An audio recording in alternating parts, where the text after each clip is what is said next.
একটা মোটা ছেলে পরোটা খেয়েছে, সে আগের মানে যখন আমার দেশের বাইরে পরোটা করেছিল, ওইটাকে আমি বলেছিলাম ওরা পরোটা করো না, মান সম্মান আমার থাকবে না।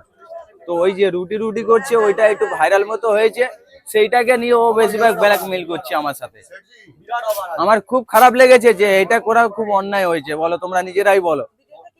ভিডিওতে বলেছে যে তোর ভয়তে কাজুদা পালিয়েছে দেশ ছেড়ে, এইটাই বলেছে।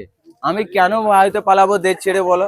আমি তো সবার মাধ্যমে আছি, বলো আমার প্রোফাইলে তোমরা জানো বা এমনি থেকে ভিডিও। না, ও নিজে ভয়েস করে বলেছে, এটা কেন বলেছে বলো? তোমাদেরকে কম ভালোবাসা দিয়ে আমি বলো এখানে আসছো তো? আমি কারোর সাথে খারাপ ব্যবহারই করিনি, তাহলে ও আমার সাথে কেন খারাপ ব্যবহার করলো বলো? না, তাদেরকে কোনো অ্যালাউ দেবো না, আর ভিডিও এখানে আমি করতেও দেবো না, এটা আমি বলে দিচ্ছি। ভিডিও করলে আমি নিজস্ব যেটা স্টেপ নিয়ে যাই আমি নিয়ে নেবো। না, ওইটা আসার জন্য নয়, তোমাকে আনতে হবে না। তুমি যে আমার সাথে এটা বেয়াদবি করলে, এটা খুব খারাপ করেছো।